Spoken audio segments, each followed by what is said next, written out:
Kathleen writes about drinks, travel, and culture from her home in Saratoga Springs, New York, and from the road while exploring. She's keenly interested in sustainability issues and the business of making ethical drinks and food. Recently, you wrote a great article that was published in the Wine Enthusiast titled "Millennials Aren't Killing the Wine Industry, They're Changing It." And that will be the driving force of our conversation today. So, three key takeaways are: first, young people love wine and they're willing to spend. So the notion that young people suddenly aren't into wine isn't true, but it is fair to say that younger people want different things from wineries than previous generations did. Number two, young people want to know what your brand stands for. And number three, we got to make it fun. They want stories and unusual experiences in the vineyard and in the cellar. So yeah, we'll dive nice and deeply into all of these things that you discussed so eloquently in your article.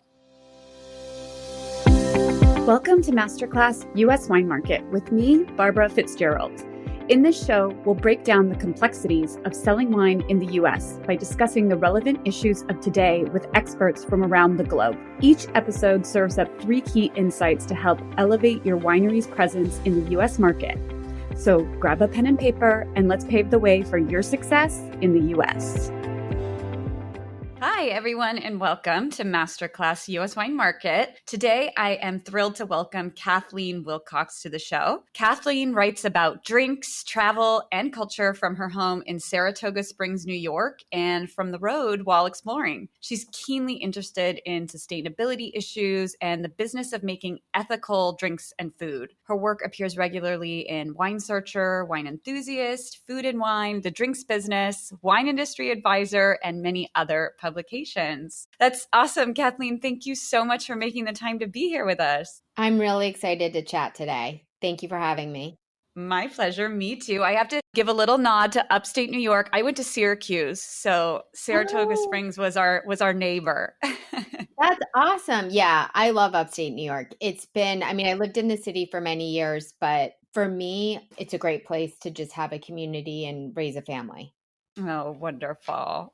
Well, before we dive into today's discussion, Kathleen, can you tell us a little bit more about your background and how you came to work in the wine business? Sure. Well, I have been writing professionally since graduating from college. And for me, it was really a long process of finding kind of the right beat and the right fit for me. So I covered general news for a number of years, and I loved that.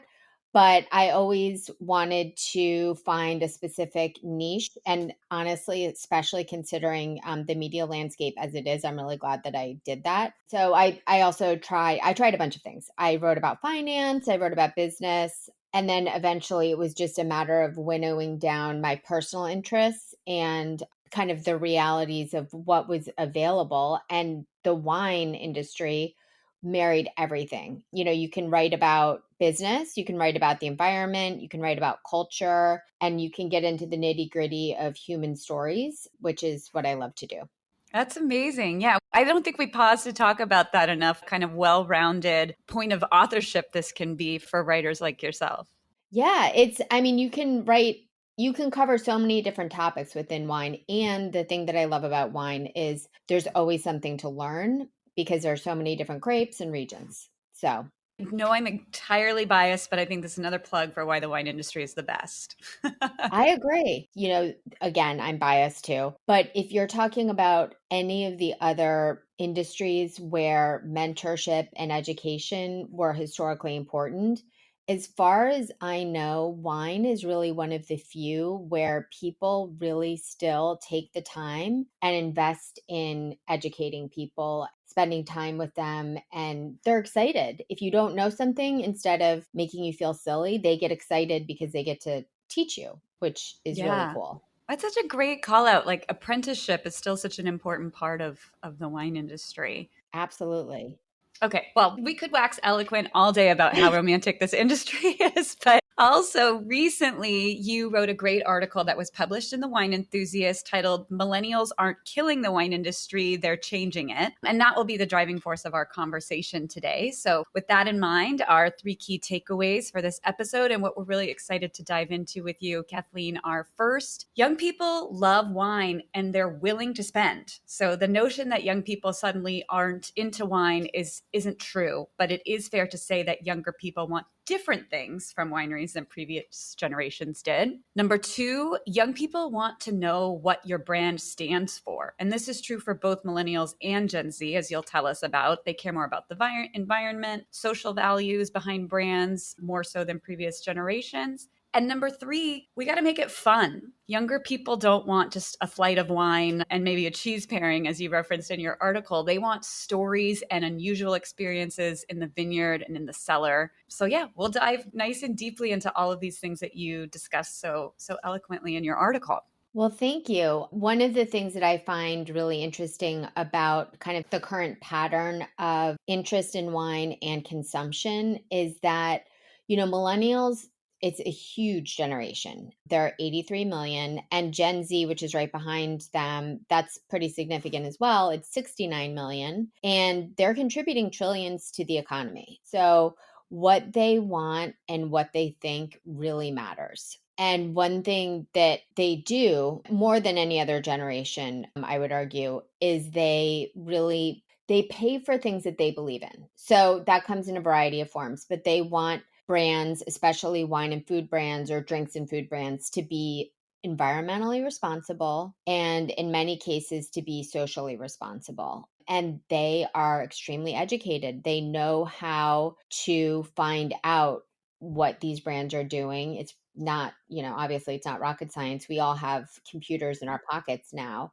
So it's fairly easy to figure out who has what certification, and they're willing to pay more. So millennials are actually responsible for 83% of wine bottle purchases over $15, which is a crazy number if you think about it, especially given their reputation for really not investing in wine. Right. What's so interesting about that too is this kind of shift, whereas maybe previous generations like boomers and Gen X kind of were drawn to buying products, luxury products based on the brand perception, the clout of the brand, things like that. You talk about how these younger generations are kind of defining their own luxury based on like, is this company in line with my values and I'm willing to spend on it? I don't care if it has a quote unquote designer label. I totally agree. I mean, if you think about the culture, I'm Gen X, growing up in the 90s, it was very much about labels and who's wearing what. And of course, people still care about that today, but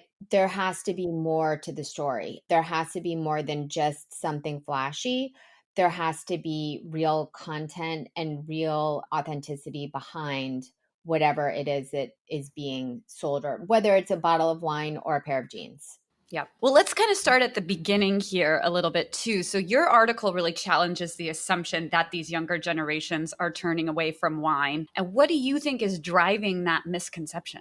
Well, I think that the contraction in sales overall of the wine industry has been very harmful. And I do think that there can be a tendency for younger generations to be a little bit less loyal than boomers and Gen Xers. So previous generations would find, whether usually it was honestly a brand more than a region, but whether maybe they loved Tuscan wines or whatever, they would be extremely loyal. Gen Z especially, but also millennials, they're going to drink wine, but they're also going to drink hard seltzers and have cannabis gummies and also maybe take some time off of alcohol. I think that the consumption levels are definitely down, but the value's up. So, there are going to be winners and losers. I think that some of the lower priced brands that don't have a story from less auspicious regions are going to be not doing so well, no matter what generation you're talking about, because we're also dealing with a very educated populace. Again, it's the computers in our pockets. It's that easy access to information.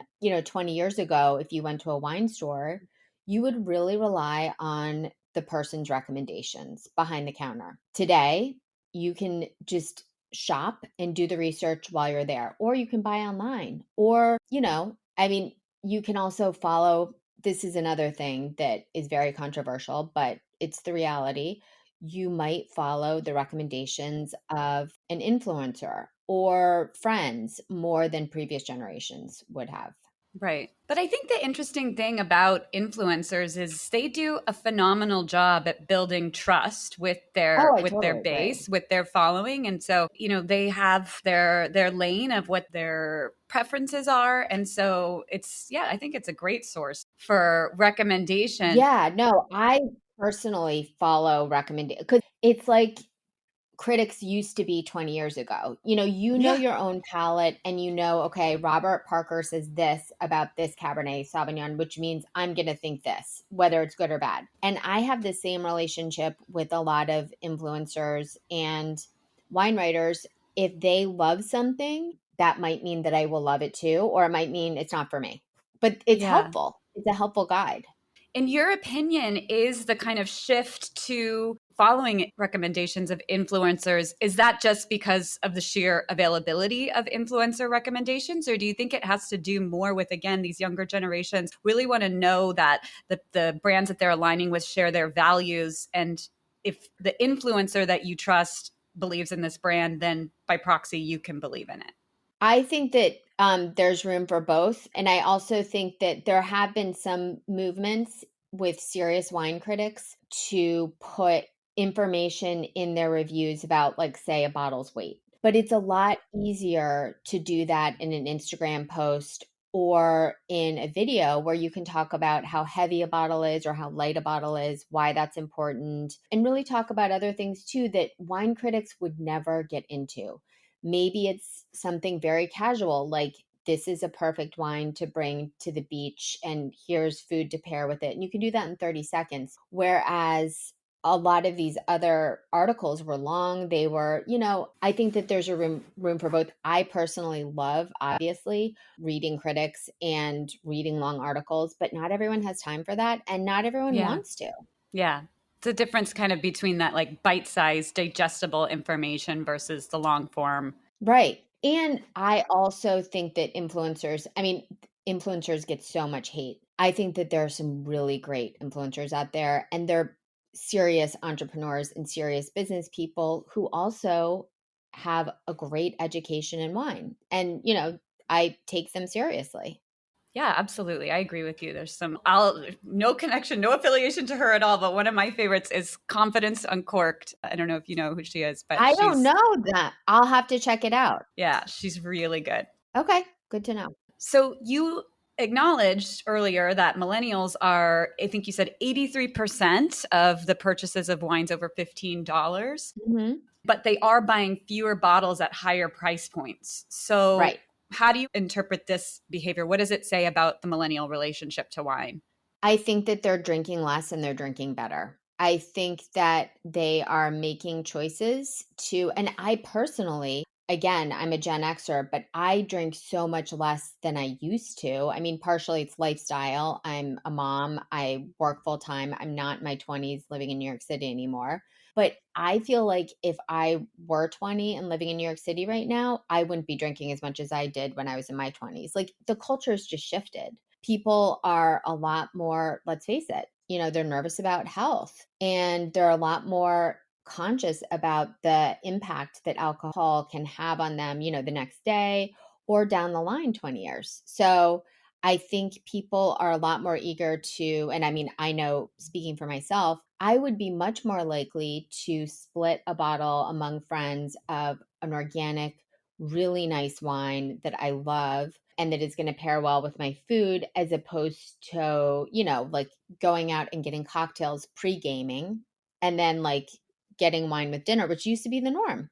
Right. So, in your research, this article really talks more about millennials. And Right. just for clarification, that is anyone born from 1981 to 1996. Is that right? Correct. Yes. Okay. So, in your research, though, did you see any real, like, distinct differences between how millennials and Gen Z are discovering new wines? Well, I have, since then also done other research. And I think that millennials they're older. They're a few steps ahead of Gen Z in their life habits. And I know for me and for a lot of people that my age who are avid wine consumers in their 20s, they were really a lot more experimental. So they were maybe drinking wine, but probably not the best wine. And this is what I'm thinking of as Gen Z now. And drinking cocktails, drinking beer. And with Gen Z, a lot of them are also partaking in cannabis and THC. So their diet is much more diverse. Whereas I find that millennials, they are settling down a little bit more. They are maybe getting married and having kids now more, certainly, than Gen Z. And one thing, I forget who said it to me, but a winemaker said to me, I'm not worried about these younger generations because to me, RTDs are not a threat. Once you have a mortgage and children, wine is the ultimate RTD because you just uncork it, it's beautiful, and it's there. And once your life kind of settles down and you are spending more time at home and you have more family obligations, that wine is going to naturally just kind of become more of a daily luxury as opposed to reaching for, a seltzer or whatever when you're out. Right. So we started this conversation talking about, millennials and young people in general want to know what their brands stand for. And so can you share some examples of wineries that are really doing this particularly well, clearly communicating values? Probably the best in my mind is Tablas Creek in Paso Robles. Jason, he has a blog. He is active on social media. He does live interviews with various people in the industry. He's constantly communicating the values of the brand. And for them, that's a lot of that's regenerative organics. And I honestly don't know if he ever sleeps because I don't know how he has time To do it all, yeah. to write all of this content, produce the episodes, and then also make great wine.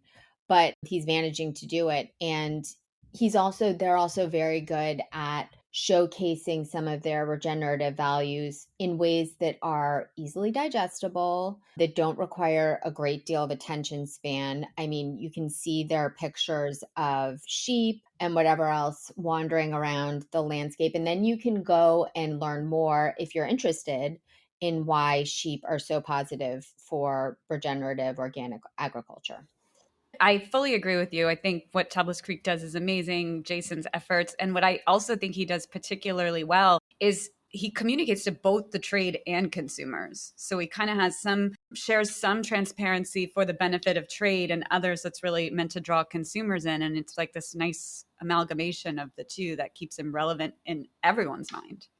I agree. And I think that that's it's a hard balance, but absolutely. And, I visited the winery on a few different occasions and it's always busy. The staff is great. And I think that hospitality and the ability to really show people a good time, they have also a great gift shop. Like there's just so many touches there that are thoughtful and smart. Yeah. Well, in your research, though, have you come along maybe any tips you can give a winery to also avoid falling into the trap of like performative messaging, greenwashing? Like, how can they really authentically connect with this audience? I do think at this point, because again, eco-friendly farming has been on the rise for decades at this point. But I think at this point, because there have been so many accusations valid of greenwashing, it's becoming increasingly important to have a certification. I think having that label on your bottle that says I'm either, USDA organic certified or regenerative organic, I think it's important. Yeah, a good call out because a lot of wineries often weigh the cost benefit because they're thinking, well, I do all of this, but if I'm really small and I don't have like, necessarily the compliance bandwidth to fill out all this paperwork or pay for the certification itself, but it might be something that wineries need to start considering a little bit more in their budgeting. I think so. I read recently this meta analysis that was published on Science Direct that consumers are really willing to pay an extra 15% for organic wine that is certified. So Yeah. I think it's becoming increasingly important. Well, then that certification pays for itself. Exactly. Exactly. Yeah. So you also talk about, again, these younger buyers, younger consumers want to know who the brand is. Do you think they're looking more for alignment with their personal values? So we've talked about sustainability, also social impact, or are they looking for more authenticity in the storytelling from the winery? And maybe it's not either or. Yeah, I think it's both. I think in an ideal world, if you have, and I think that family owned is really, I know that not every winery can be family owned. That's not reality. But I think in the world of wine as it is, I mean, we have, I think, more than 11,000 wineries in the US alone. And a lot of those are really big brands. And the brands that are smaller, that are really relying on more D2C sales, and this goes for brands across the world too, like large versus small. I think that the smaller brands that have a real story, whether it's family owned or owned by friends, that's becoming increasingly important in showing, whether it's through video or social media posts, what goes on behind the scenes is increasingly important. But I would also argue that anyone who makes wine, whether they're certified or not, if they're a family brand, is probably interested in sustainability because they don't want to be polluting the fields that their family is running in, and they don't want to have water runoff going to their community or their town, because it's no one likes that, and they have to, live and depend on these areas for business too.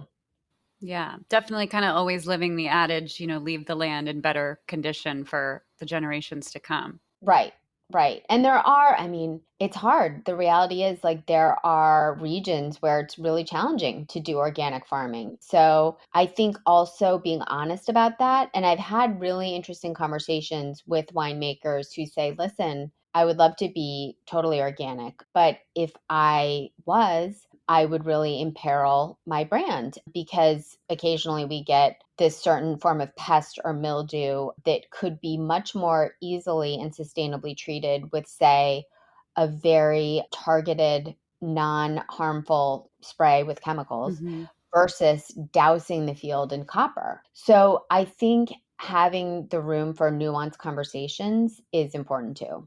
Yeah, that's a good call out. Let's talk a little bit about the role of digital research. Your article mentions so many great insights and stories from people who have in person experiences at their wineries, but are younger consumers really digging deeper into online before they buy, or is it more about what they see and experience in person?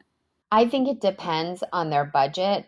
I don't think that everyone can afford to go to Sicily and have a wonderful experience, unfortunately. So I think a lot of that is digital research, and then maybe supplemented by wonderful experiences in fine dining or wine vacations. But, the reality is also, if you do have, $6,000 to spend on a vacation, are you going to go to wine country, or are you going to do something else? So, these younger people have a lot of choices out there. So I think digital is essential, especially for the younger people. Yeah, so definitely strong digital footprint is necessary. I also think that collaborations and business, really increasing relationships in the community of wine and with key restaurants, and in some cases, if the winery has the capacity, key venues, whether that's like sporting or airlines, that can really make or break, because that's, I mean, not only do you have a huge presence and this opportunity for people to get your products, but even if the product isn't being purchased, people are seeing it. So it's like a, quote unquote free advertisement. So I think that thinking really carefully about key placements is increasingly important too. Yeah, absolutely. And thinking about key placements where wine isn't already, showing up because there's many places where wine could be, but it's not yet. Exactly. Yeah. And I'm talking to more and more wineries who are working with cruise ships or other tourism operators, and they're finding that that's really getting them a whole new audience. And then also sometimes something as simple as bringing a chef out regularly to your winery or your tasting room or a food truck. And then the cross pollination that happens there with both parties advertising each other can really be powerful. Yeah. Well, this is a great segue into the third takeaway, which you mentioned, to make it fun. So, we're talking about how these younger consumers are looking for something more than just a tasting. They want really a true experience. So, what is a creative or very surprising wine experience you've seen recently? I'm seeing a lot of really interesting ones. I was actually just in Idaho at Rivara Estate, and they're putting a beachside tasting room in because they're right on the edge of the Clearwater River. So they're going to set up alongside the beach and people can go swimming, just some chairs and like provide a little drive down. Something like that, it's not a huge cost for them, but it's so creative and it's so smart, and it just makes it more fun and more open for like families or people with Hmm. dogs to come and hang out and spend the day. They also have a food truck there. I think that making it feel more like a vacation, going to the wine tasting room, making it feel more like getting out and just having a day is really essential. Like people are not there to just try a flight of wine. They're there to have a good time and to have an experience with their friends. And I realize that not every winery can conduct tours every day or can have like a really expensive tasting room with a gallery, but you can do all kinds of things, like at Dr. Constantine Frank in the Finger Lakes and a lot of other wineries. They have rotating local exhibits. So you're supporting a local artist, giving them a new venue. You have an opening. People who are friends with the artists and who are just art lovers in the community come out. And they do the same thing with readings and all kinds of things. You don't have to have a really big catered dinner, although that is also wonderful. You can do things that make consuming wine feel more social and fun and not have it be extremely, cost and time intensive for the winery. Yeah. I would wager that most of the wineries, right, have this land on their property. Okay, maybe save for the urban wineries. And people love the outdoors. So it could be as simple as creating like a self guided hike outside where you're not really, you can put little placards along the way directing people where to go and telling them some stories and inviting them to get more connected to your land through this. And then once they learn everything about your beautiful land, they go back and they taste the literal fruits of it. Right, exactly. And I, as a mother, do not always want to see children at, the tasting room or the winery, but I have found that wineries that do it and do it well have, they have a huge following with Yeah. younger families. And same thing with dogs. Like if you can host dogs in your space, that's a great way to bring in people. And if you want to serve food, that's great, or have a food truck, that's great. But also giving people the freedom to bring their own food, that's a huge bonus too. Yeah, definitely. So, you say in your article that millennials and Gen Z are more open to indigenous or rare varieties, although they're not necessarily shunning, the more traditional varieties. But do you think this will shape vineyard planting decisions in the next decade? It's a really good question. I think that people are really looking for ways, winemakers and consumers are looking for ways to distinguish regions and to experience their history. So, like in Italy, for example, they have so hundreds of grape varieties that maybe have fallen by the wayside until recently. There's been a resurgence and a celebration of indigenous wine grapes in Italy in particular. As someone who's consumed a lot of Chardonnays over the years, I mean, you can have the most boring Chardonnay, the blandest Chardonnay, or you can have the most exquisite Chardonnay. So just simply saying something is one variety doesn't necessarily mean a lot if it's one of the more widely planted varieties. But if you're talking about like a Caracante or one of these more very specific grapes that are just known for being grown in a certain particular pocket, you have a much clearer idea of what you're going to be getting. And I think that that's exciting for people. Yeah. Is this like kind of leaning back to the experience in a sense. Like, when you're right, when you say Chardonnay, somebody's mind, maybe it does, but doesn't necessarily particularly go to like a place. You see something in your mind that is so distinct, you can picture yourself there. But when you say Caricante, you're like, I'm on Etna. I can't be anywhere else. I'm Exactly. living the life of Etna. It's part of the experience. Exactly. And I think that that's where wine culture, if it isn't going, needs to go because sales are what they are. There has been a contraction and there probably will continue to be a contraction. Again, that's going to be a lot of winners and a lot of losers. And the more generic grapes and regions, I think are going to be the ones that really suffer the most. And I think that distinct plantings, distinct regions with very specific identities and brands with the ability to tell their story with authenticity and also back it up with actual certifications. Those are the people and the brands and the places that are really going to thrive. Yeah. Well, that's a great segue into my next question. If in your crystal ball, if we're looking ahead like 5 to 10 years, how do you see the wine culture evolving as these younger demographics, millennials and Gen Z, really become the dominant consumer groups? I think that there's going to be a winnowing down of already in certain regions in the US and in Europe. There's a lot of grapes being pulled out. You do not see a lot of grapes being pulled out in, super premium regions like parts of Tuscany or Napa, but you do see it coming out of other areas with lower price bottles and with bulk wine. I think that's going to continue. And I think that until there's really a full reset and there's been a rebalance and enough acreage has come out, I think that there's going to be some pain for the wine industry at large. But I do think that in 5 to 10 years, we'll be past this.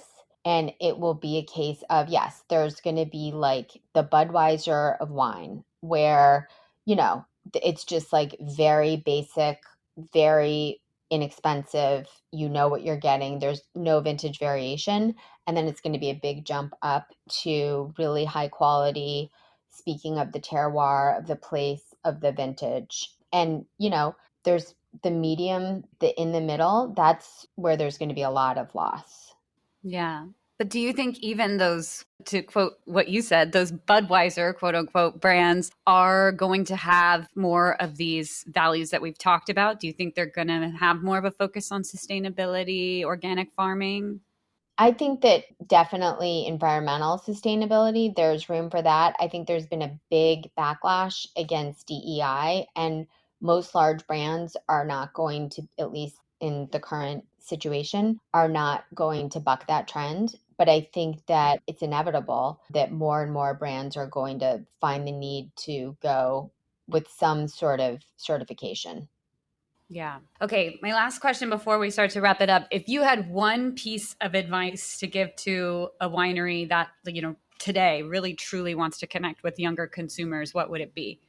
I would say be yourself and really try to think about what your story is, what your values are, and communicate those. Because not everyone is going to be organic or driven, have 7 generations of family behind them. And there's nothing wrong with that. But know what your story is, have a story, for goodness sake, and make it fun and engaging and communicate that, digitally and through experiences in the tasting room. I think especially for anyone under, 7, 8,000 cases, having a really vibrant tasting room experience is going to be essential.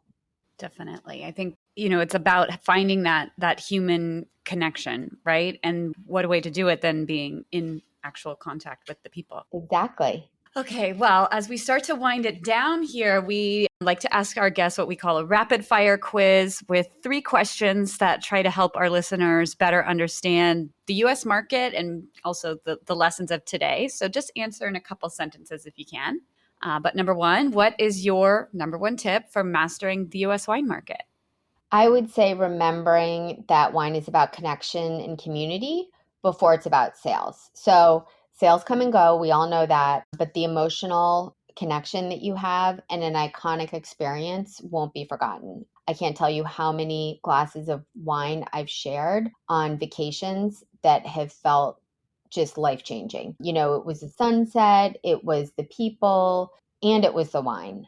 But those experiences, and I will always open those wines thinking of those experiences. And I'll always be loyal to those wines because of the experiences that I had. So I think that making it as joyful as you can is key.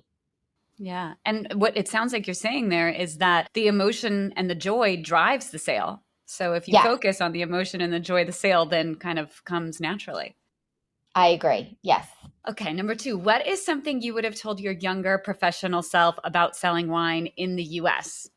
I think that relationships are absolutely essential. So everyone has a pain point. Everyone has something that they want or something they need, whether they're a sommelier or just someone at the bar. And I think finding what that is and finding that connection before you think about selling that wine to them is key.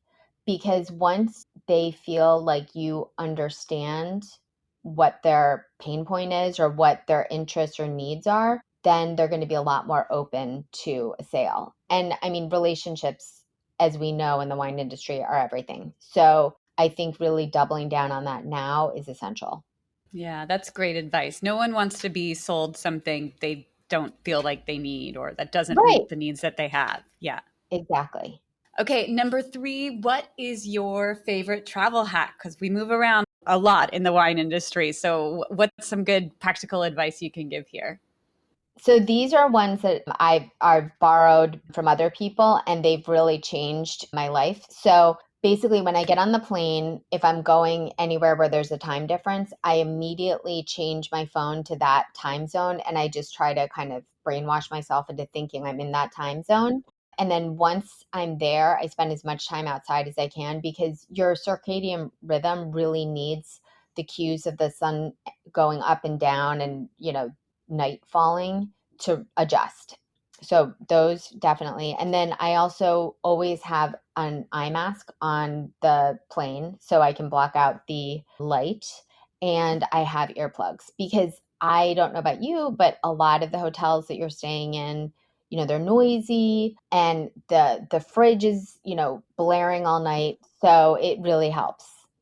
Yeah, those are the great practical advice. I actually do the same with changing my watch and my phone to the time of where I'm going because it's too, especially if you're taking a long flight. I'm like, I can't for 9 hours figure out which time zone I'm operating in. So it's so true. And then if all of a sudden it's midnight where you are, even if it's 6 p.m., or midnight where you're going, you're like, okay, I have to go to bed, and you just prioritize it, even if you don't fall asleep, which is a challenge, but we try. Oh, Kathleen, thank you so much. You've given us so much great insight, spent so much, obviously, time researching this for your article and your journalism in general. So thank you for sharing it with us here today. How can our listeners connect with you? You can follow me on Instagram, which is just at Kathleen Willcox with 2 L's, or you can find me on Substack, which is new. You can just search out my name. And then also, obviously, I try to share as much as I can on Instagram with latest articles. But yeah, that's the best way. Okay, great. Well, thank you again. I really hope I get to bump into you sometime in person, maybe in upstate New York. I hope so too. I would love that. Thanks, Kathleen. Have a good one. Take care. Bye. And that's a wrap for this episode of Masterclass US Wine Market. Thank you so much for joining us. If you enjoyed this episode and want to stay up to date with the latest industry trends, remember to like, follow, and share our podcast. And if you find value in our conversations, please leave us a review to help others discover the show and grow our community. Stay tuned for new episodes every Monday. Until then, brindiamo il vostro successo.